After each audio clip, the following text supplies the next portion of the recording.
Hi, I'm Euan. And I'm Sarah. And this is Popcorn and Human, a transatlantic dive into film and media. with a healthy side of unrelated nonsense. Okay, so now we are here with Jenny, who is going to tell us a little bit more about the animation of Monsters, Inc., her expert opinion on it. Like, is it good for its time? Because sometimes I was kind of like, don't know if that looks so good. But at the time, 3D animation was like pretty new. How has animation changed since then? I think it was quite good for its time, actually. I think because this was Pixar's fourth feature film, right? They had only done... Ever? Yes. Yeah, Oh. They had only done Toy Story, Bug's Life, and Toy Story 2 before they did Monsters, Inc., if I'm remembering correctly. And Pixar somewhat invented a lot of 3D animation. There wasn't really 3D animated feature films before Toy Story at all. And I personally, just like my own watching the movie, I think that Monsters, Inc. is maybe the first film that I didn't have any amount of feeling a little bit distracted by the graphics quality. Like in Toy Story, I don't know, some of the human characters, I'm like, oh, yeah, it's a human technically. I could see it. But in Monsters, Inc. Sid in Toy Story 1 is rough, I think. Yeah. Okay. Yeah, and I mean, you know, it's the first... At least Sid is a big improvement from that baby in the short that Pixar made. Have you seen that short? I have not. Is it pre-Toy Story? Yeah, I think it's Tin Toy that I'm thinking of, but the baby's scary. I think a lot of those shorts were on because we had like the Toy Story 1 and 2 DVDs, and I think like Bug's Life and stuff. So I think maybe those were like on the special features. So I think I would have seen them. Like that, especially the tin toy thing that sounds familiar to me. And I saw there's a short right with the like lamp moving around or something. Or yeah, that was the very first. That was sort of like a test, I think, and they showed that at some conference or something, and people were shocked because that was sort of one of the first like story focused 3D animated things that Pixar did. Was that lamp and ball. Luxo Jr., as it was called at the time. Oh, that's why I never really knew why that ball was a thing. Yeah. It was all from that little like minute-long short of the baby lamp and the mama lamp and jumping on the ball and all that. You should watch that. Oh, that's cute. Yeah, that's our homework. Well, I think I have seen that stuff, but it wouldn't have been... That's my homework. Yeah. Well, I don't think I would have seen them for... Well, I'm now 26. I feel like I wouldn't have seen it for maybe 20 years. So there's a faint kindling of a memory there. So was Toy Story the first 3D animated feature film? Yes. To my knowledge, unless there's something about the industry that I don't remember. But to my knowledge, yes, Toy Story 1 was the very first 3D animated feature film. And they really had no idea how it would go over because a lot of people, I think similar to when Snow White came out, they're like, animation isn't for feature films. So for Toy Story, it was kind of like 3D animation isn't for feature films. And so then they put that out and it went well and everyone was shocked and like, I didn't know I could feel this way for toys that are animated, whatever. So that worked out great for them. But they've learned a lot in terms of graphics quality and all that since then.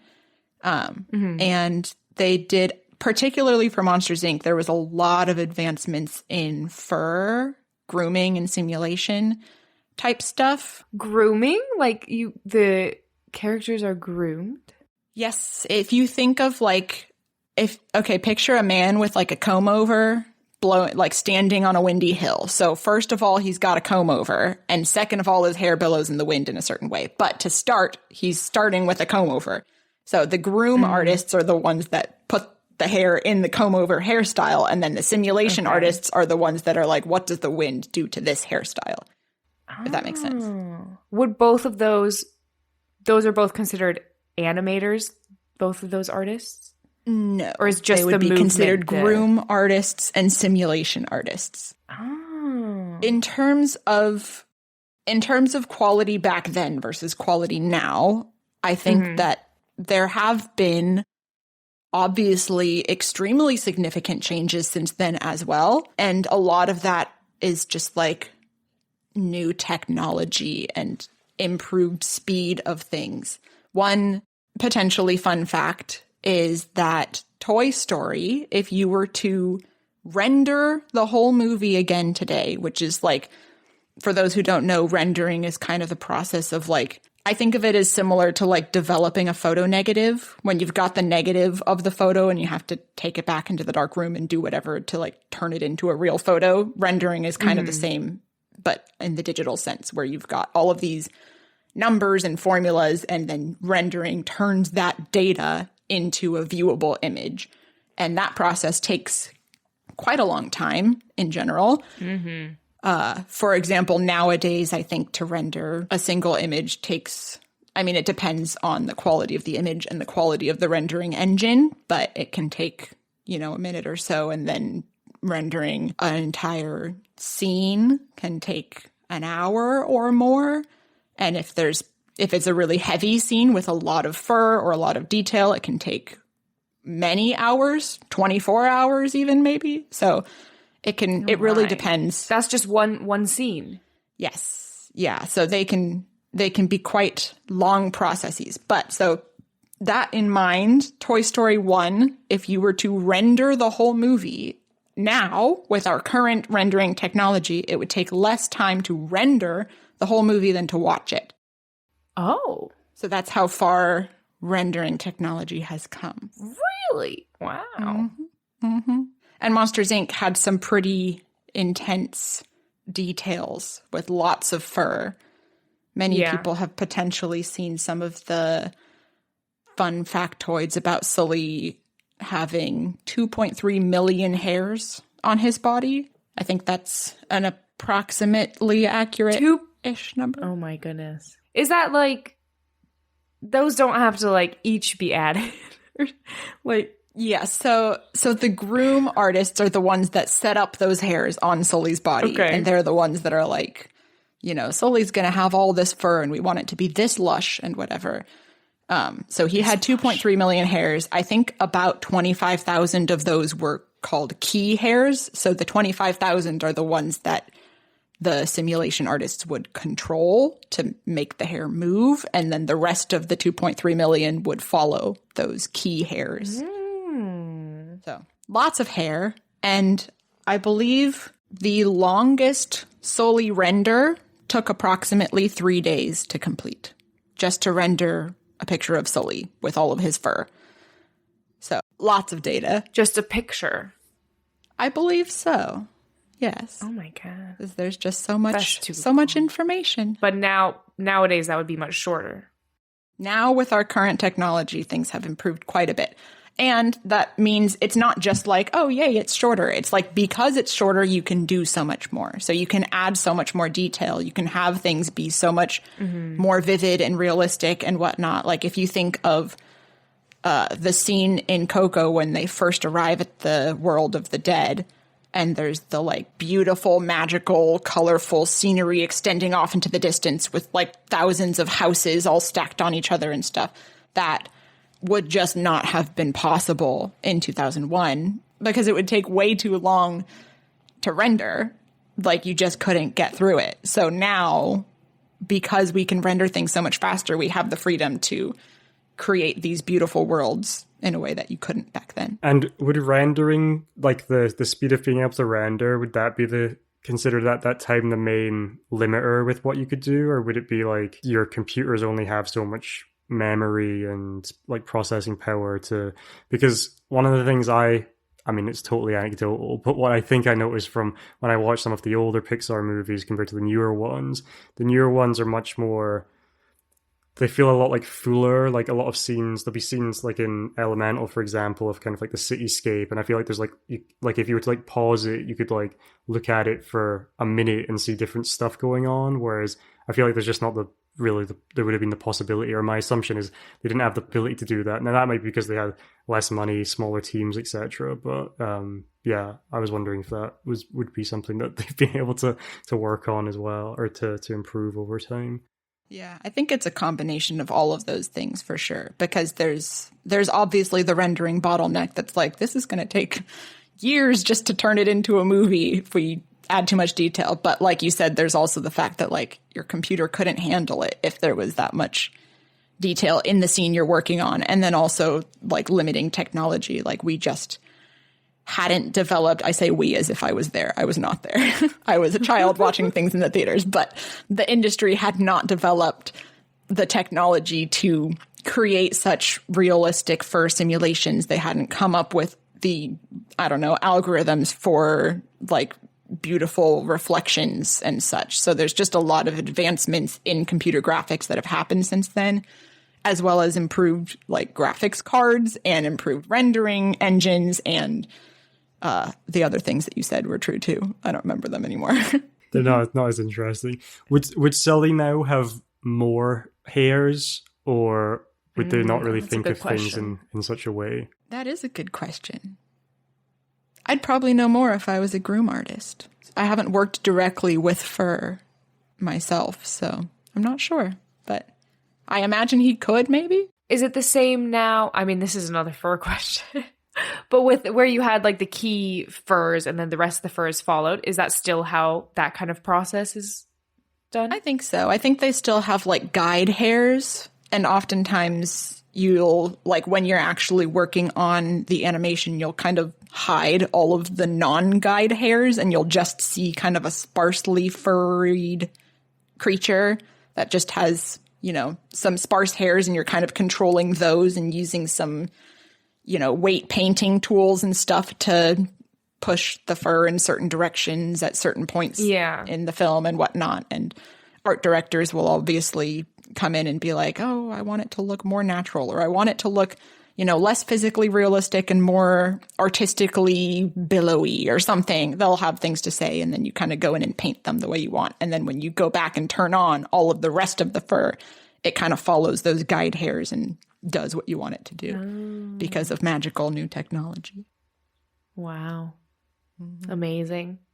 Okay, so do you have more to say on what the production process was like in Monsters, Inc., or was likely like, just kind of given your experience with production? Yeah, so I obviously wasn't in Monsters, Inc. production, but having been in the industry, I have a sense of what production... Wait, you weren't in animation when you were 7 years old? I know, I was kind of slacking. I probably should have gotten on it sooner. Lazy. I know. Go back and tell 7-year-old Jenny. Be like, you gotta chop, get to work. But so with my general understanding of how the animation pipeline tends to work, I can talk, I guess, a bit about how Pixar's pipeline is and likely was similar at the time.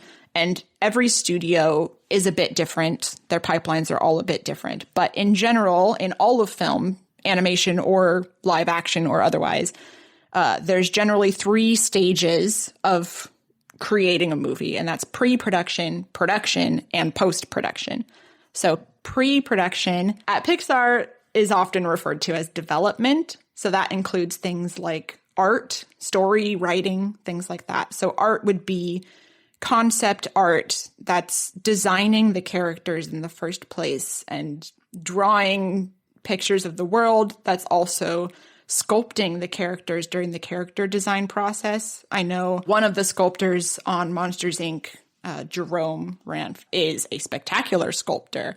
And so if you go to Pixar Studios, you can actually see some of his early sculpts of some of the characters on display there. And so they have like early versions of Boo, like sitting, I don't know, on a tree branch or something, and various explorations of that and stuff. So yeah, the artists will explore with like regular traditional media of like I don't know, drawing and painting and sculpting with clay and stuff like that to figure out what they want the characters to look like. Another example is that early on, and you two know this because I think you said they mentioned this at your event, but early on, Mike was originally designed to not have any arms. And he was going to just use his feet as his hands and kind of pick things up with one of his feet, balance on the other foot type of thing. Oh, my. Yeah. I think some of the people loved it and some were like, it just makes it harder to read what he's doing and harder to express his emotions as a character. So they ended up adding arms, but yeah, could have been armless. It is a unique and interesting idea, but seems logistically difficult.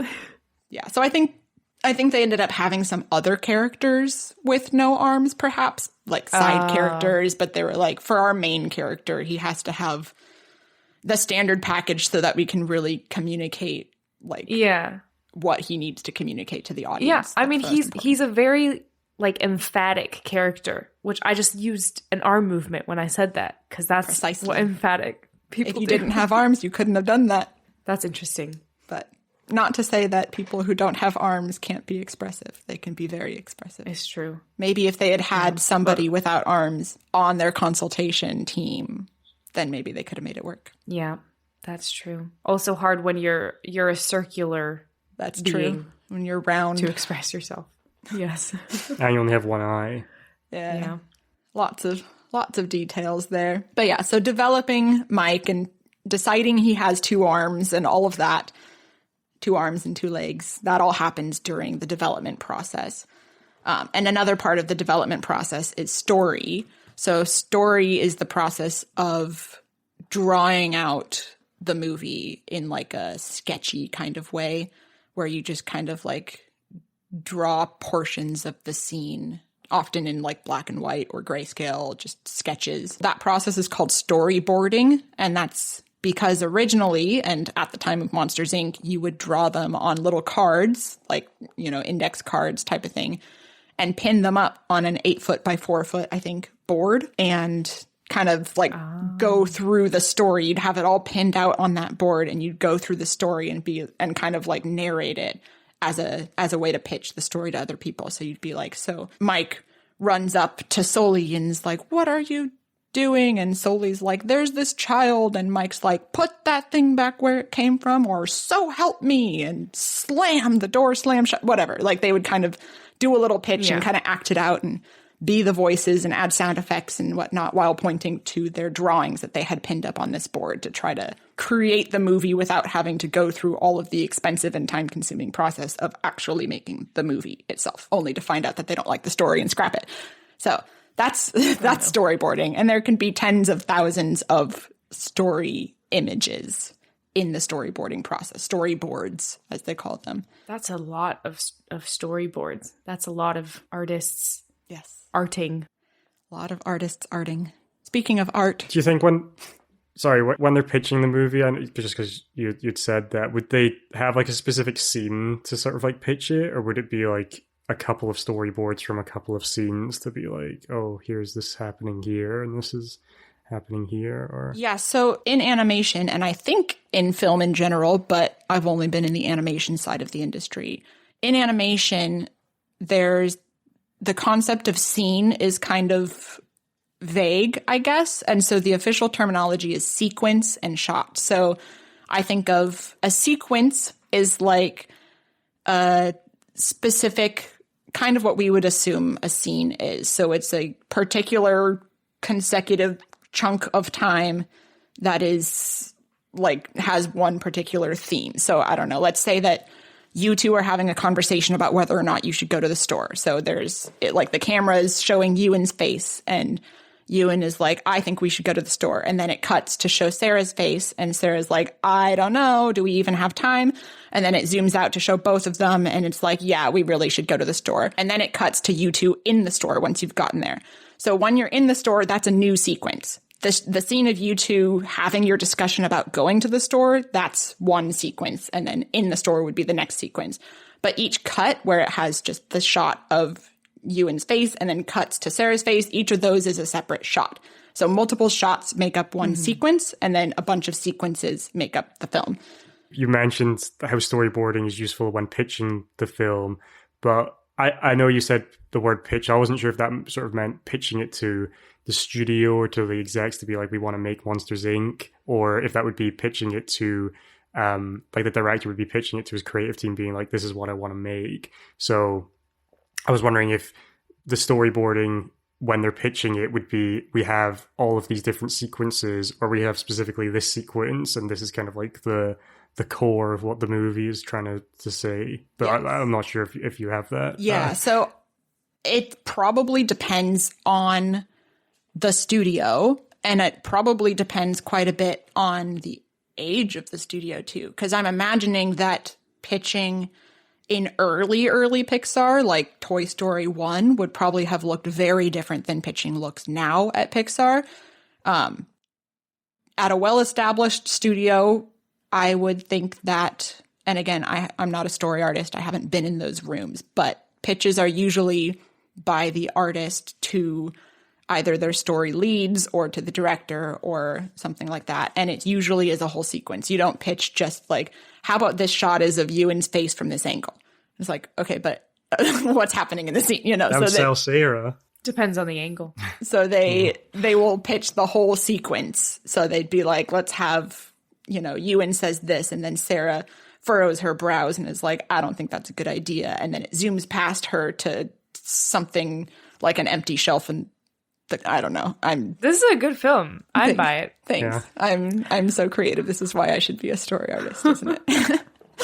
But yeah, so I think the pitching generally happens by the artist, and it's not always so much like, who wants to make this movie with me, but more like the director will come to the story artists and say, we need a sequence. Let's say they're working on Incredibles. We need a sequence where Mr. Incredible is fighting a robot, and at some point they end up in a volcano, and in the end you need, like, he needs to be kind of struggling with it, and in the end he wins and the robot dies. Make a sequence about that. So then the story artist will go and board out that sequence. So they will draw all of the images to show Mr. Incredible, you know, trying to punch the robot, realizing that the robot's made of metal. That didn't go well. The robot kind of stretches him and he throws his back out and all of these things. So all of that is kind of like what the story artist is helping to come up with, or maybe some of those beats the director had in mind in the first place. Like, I want him to throw his back out and then get back into it or whatever. But that's what the story artist would be pitching. They would be showing like, okay, here's what I came up with based on what you told me you wanted the plot structure generally to be. You said you wanted him to win against the robot. Here's an example of him winning. Here's the funny moments that I've thrown in. And they're like, that's great, but actually it's too distracting to have him hiding behind a bush. So let's cut that bit out. And can you redo it, but with, I don't know, more of a nerve-wracking thing where we don't know if he's actually going to make it or not. And he's like, okay, and then they take it back. So that's kind of how that iteration process works. This is a total side note, but because we started talking about The Incredibles and the volcano thing, okay, so I saw a thing that the whole plan of the evil guy was to get Frozone. Like, this was all planned for Frozone because it's like a volcano, which is kind of the opposite of Frozone's power. And when they're stalking them, they say like, oh, he's with the big guy or whatever. Like, they're looking to get Frozone. Can you confirm? I can't confirm. I hadn't heard that before. That's interesting. Yeah. It kind of makes sense. Because when they're stalking him, when the blonde lady, again, I'm terrible at the names. Mirage. She's like following him, but she's actually following Frozone because she's like, yeah, he's always with like she says he's always with the fat guy. So she's talking about Frozone. And then the volcano is the opposite of Frozone's power, and that was their like plan that they had. That's true. But why do they end up using Mr. Incredible instead? I don't know. Easier target. Unhappy at work. Yeah. Well, they not really an easier target because he's got the super family. I think there might be one more line that we're forgetting that I maybe just remembered, because I think yes. Okay, it is that scene when when she's watching them listening to the police scanner. And Mr. Yeah, Incredible's like, talking about. ooh, there's a fire on this intersection. And Frozen's like, don't you think we should just go bowling? Like, what if we actually did what our wives thought we were doing? And Mr. Incredible's like, no, we gotta go. Yeah, baby. And they drive off. And then Mirage is like, trust me, this is the one you want. We're switching targets.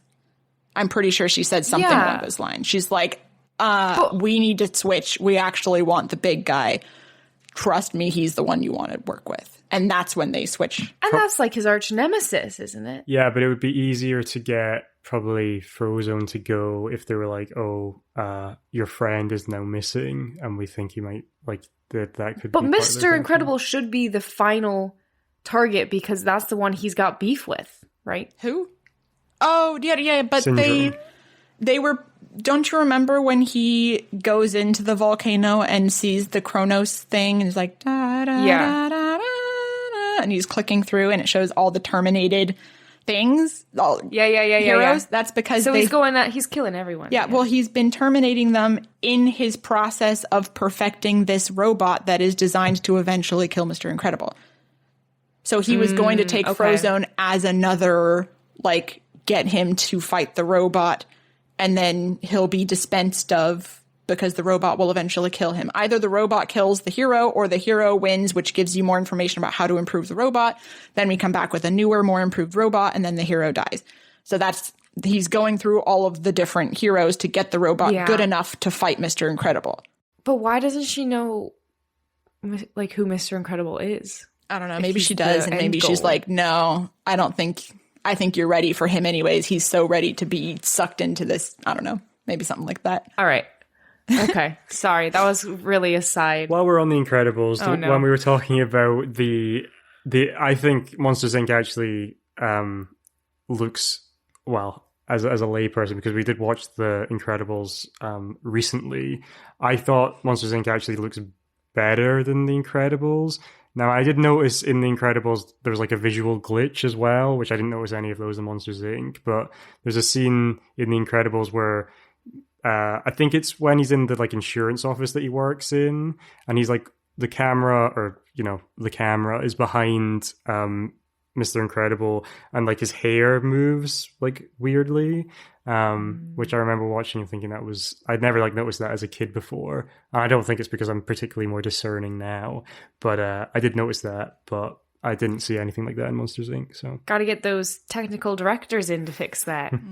Yeah, technical directors could probably fix it, depending on what a technical director even means, because they have different definitions at every studio. Some technical directors. Yes.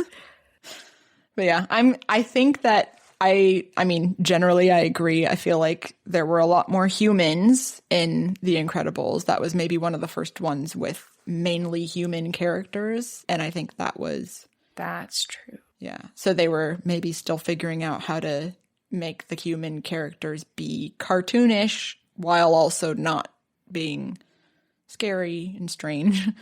And then also there was a lot of really heavy, like, action-y animation type stuff that they had to do, which made it so that they had to kind of strip out a lot of the background details. So if you notice in the scene with the robot at the very end, when the robot makes it to New York to, like, destroy the town or whatever, there's, like, hardly anything happening in the town. There's, like, not that many details on the buildings. There's no one walking around in the background. Like, it's just super empty because they had to strip it all out in order to, like, keep the scenes light enough to work with.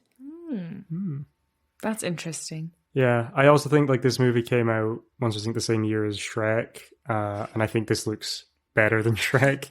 I also like very much like the first Shrek movie, but yeah, like even like Donkey, like the hair like quality on Sully is like way in advance of what Donkey looks like. I mean, it might have been because they made a point of doing that, but it kind of seems like, and Shrek again has like a lot more humanoid characters, which also look a bit weird. Side note. So another side note. Did you hear about how Shrek's crew came to be? No. I'm not super clear on the story, but DreamWorks had some sort of merit system. And I guess if you didn't perform well enough on some other previous project, then you got sent up to NorCal to work on this really dumb, annoying movie that no one wanted to see called Shrek. And it's so much a thing that getting removed from your LA Dreamworks job to get sent up north to work on Shrek was called getting Shreked.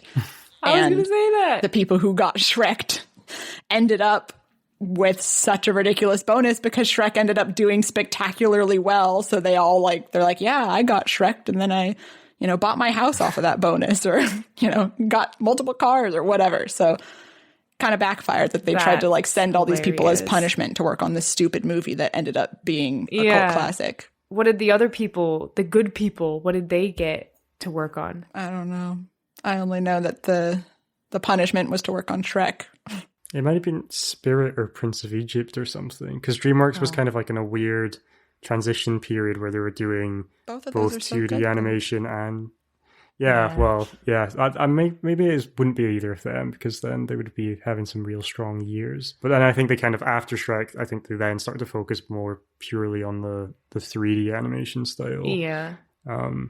Also with Shrek, I think because I think they originally had Chris Farley in the role of Shrek, and then I think he might have died while they were making it. So then they cast Mike Myers, and then he did the whole movie as in his regular voice, so as a Canadian, and then he redid it again, was this doesn't work, and then did it as the Scottish, well, quote unquote Scottish Shrek that we now know. But I think they then had to do reanimate Shrek again, because of the different enunciations between the original time when Chris Farley was doing it, then when Mike Myers was doing it as a Canadian, and then when he was doing it as a kind of Scottish person. I think I heard that same thing. Do you find it offensive that they felt they needed to change it to Scottish for the ogre? Well, Mike Myers, I think, does have some Scottish heritage, so I'm not that bothered by it. It's actually kind of weird because he did a movie called Wayne's World, which is based on an SNL skit.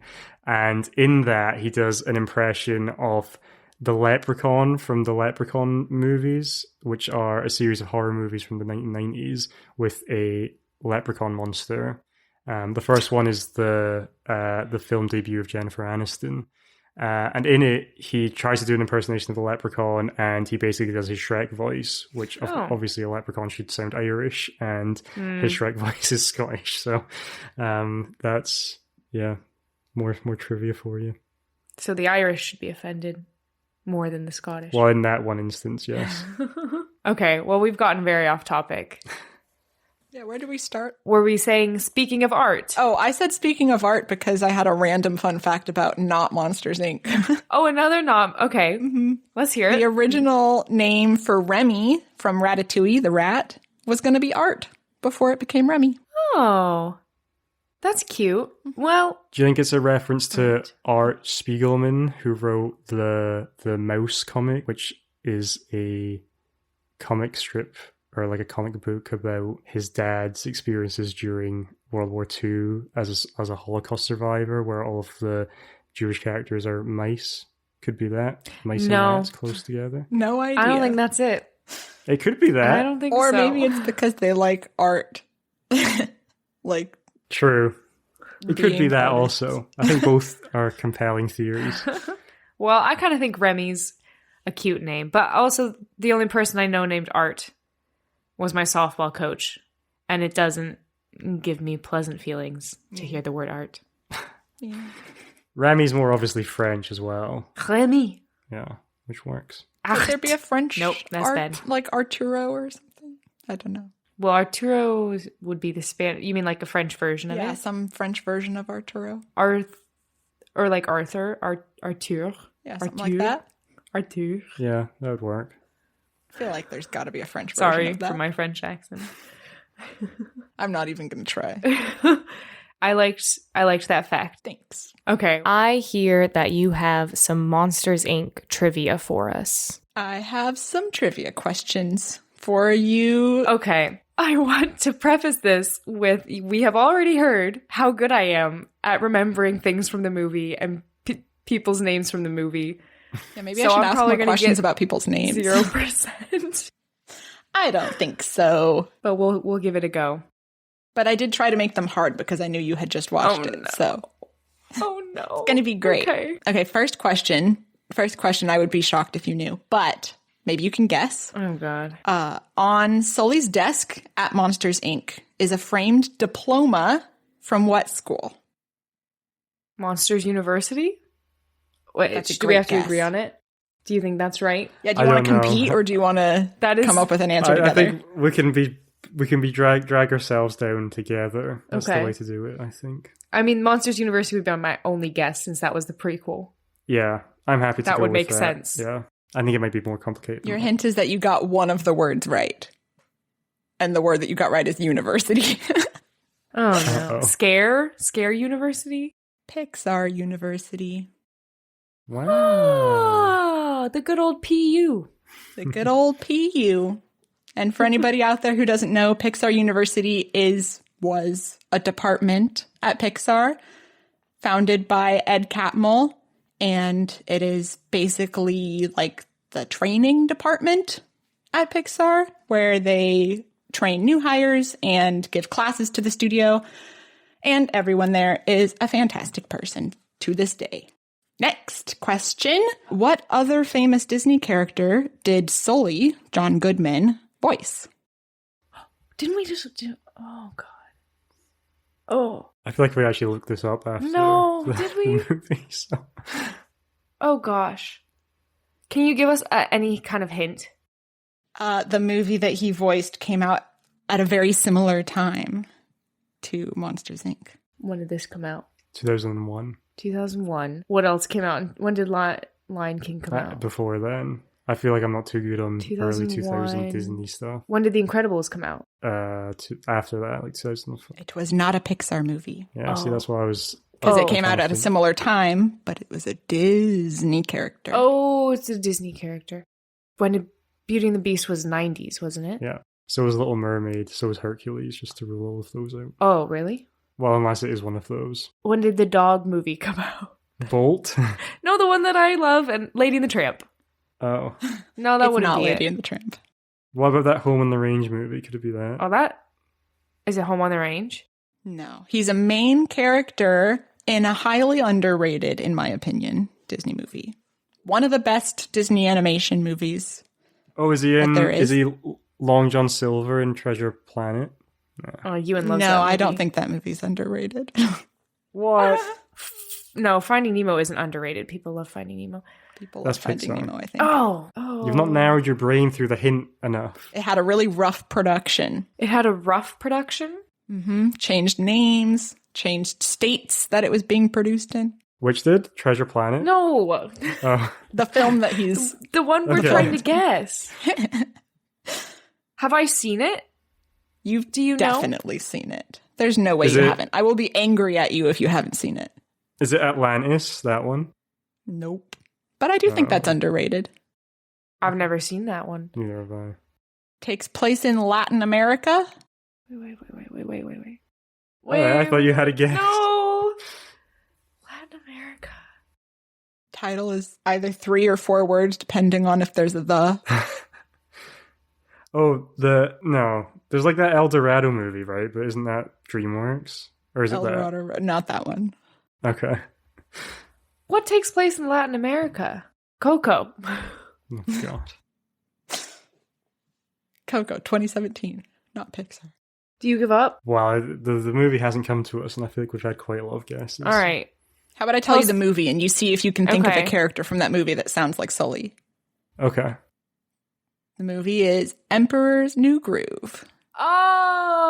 Oh. Do you think that's underrated? Because I feel like people love that movie. I mean, I love that movie, but it was not, I don't know, I feel like it's never been as popular as it should be. It doesn't have a Okay. ride in the parks. Yeah, I've only seen it once, to be fair. Not a ton of paraphernalia. I don't think I've seen it. Oh. Said you've only seen it once? So he plays Cusco. No. Oh, no, the other guy. The one who says Cusco. What, you know? No. He plays Pacha. John Goodman plays Pacha. Pacha's the main guy who's really nice who has his little house in the village. Oh, is he the llama? No, Cusco's the llama. You need to watch this movie again. This is painful. I've not even seen it, and it's painful listening to your guesses. You haven't seen it? You went, oh my goodness. I don't think so. I was too busy watching Treasure Planet. Why would I only know Cusco. Stop watching Treasure Planet and go watch Emperor's New Groove. Kronk is so good. That's Patrick Warburton, though, not John Goodman. All right. Well, we failed that question. Patrick Warburton is, isn't he Zach from The Bachelor's uncle, I think? Oh, is he? Patrick Warburton is, hello and welcome to Soren. My name is Patrick Warburton, and I'll be your chief flight attendant today. I think he's probably most known as being Zach's dad from The Bachelor. Yeah, that is what I was going to say. I was going to say the voice of Joe in Family Guy, but just because that's been long running for a long time. It depends on your circle. Jenny knows him from Soren. True. And Kronk. And The Emperor's New Groove, yeah. Okay, what's our next question that we can fail? Next question. What Monstropolis restaurant is based on a, maybe not anymore, but real Bay Area restaurant? Well, there's only one restaurant. Is it the Japanese restaurant? Are you thinking of Harryhausen's? Because it's not that one. Oh. Is it one when they're walking to work? Yeah. Mm-hmm. Oh, gosh. Well, I don't know. Long John Silver's. Good guess. They walk past a restaurant called Hidden City Cafe. And at Hidden City Cafe, they're serving cappuccinos and diesel, various other things. There's a poster by the door of Monstro from Pinocchio. Lots of good stuff. But yeah, Hidden City Cafe, I believe, is, it was, I think, Pete Docter's favorite or one of his favorite restaurants in Richmond at the time. And I think it's maybe where several directors kind of got together and came up with the ideas for Monsters, Inc., as well as several other Pixar movies like WALL-E and Ratatouille and various others. That's cool. And I believe it no longer exists. Well, that's sad. Yeah. I felt like Sarah was just going to ask who Pete Docter is, so... Well, I could then from context get that he's the director of Monsters, Inc. Yes. Because I can use my brain sometimes. Not on these trivia questions. I believe co-director, but yes, Pete Docter directed there's two Monsters, directors. Inc. I can't remember. I need to look that up. But he was at least one of the directors, if not the director. And I think he was like the main director, but he also directed various other Pixar movies, including Inside Out and Up, etc. Oh. Is there a reason why there's more likely to be co-directors in animated movies than maybe in live-action movies? There is like some like key examples of live-action ones where there are ones, but I don't know if that's something you're able to speak to. That's a good question. I'm not sure if there's a reason. Yeah. Sometimes I think co-directing can be useful just in terms of like making sure that ideas are well-rounded or there's some ability to like bounce ideas off of each other. But then again, I think sometimes ideas get too rounded and it's like if they all want to please everyone and then the movie becomes bland. I've experienced some movies that had like 4 directors. So that gets to be a little much and then everyone's arguing. So, there's a balance. Too many cooks in the kitchen. Exactly. It could be that, like, I wonder if they made it so one is more focused on, like in The Office, one's more focused on the big picture, the big vision, and then the other one's more focused on the like details and day-to-day That could stuff. be. Yeah, maybe some director teams have a nice division of labor like that. Yeah. May have then, as what happens in The Office, disagreements about what constitutes big picture and not big picture. Yeah. That's true. Or just chaos. Chaos is good sometimes. All right, we're ready for our next question. I have one final question for you. This one is fun. I don't expect you to know the answer, but I just wanted to share because it's cute. It's not like insider knowledge or anything. It's quotes from the movie. Name one thing. There's 2 of them, but name one thing that Mike affectionately calls Roz in order to butter her up. Oh. My slimy. You're on the right track. Something very inappropriate. my wet log. Oh my god. What? That's not that bad.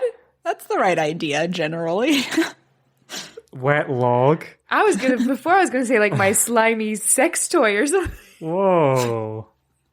Not That was what your honest guess was. It was No, going to be. I was trying to think what would go with slimy. Oh, okay. You and any guesses? I'm trying to think of descriptor words that could apply to a slug, and all I'm coming up with is slimy. Or wet. Yeah, that's a different sort of Feeling. Yeah. Sticky.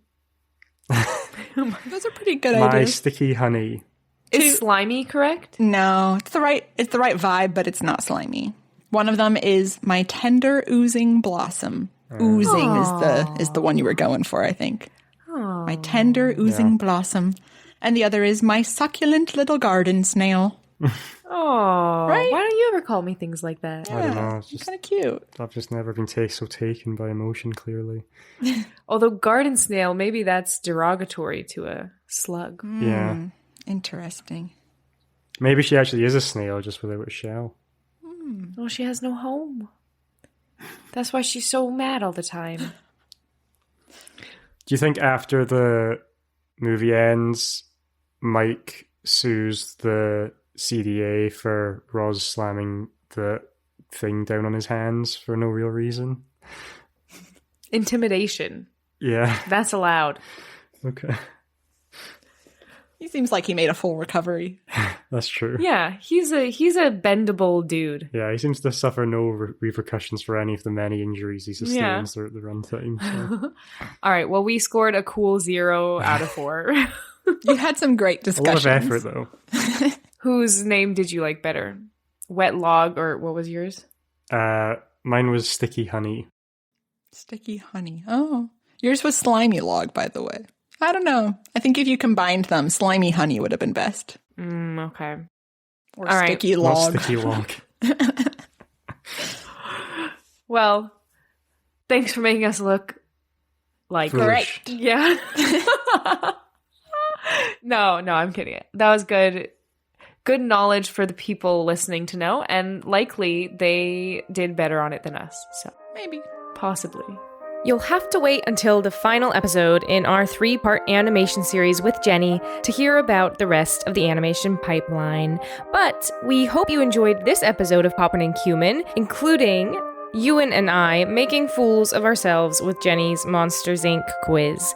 Join us next time for our Listener's Choice episode, where we'll be discussing the greatest movie in existence, and also the winner of the listener poll on social media, The Princess Bride.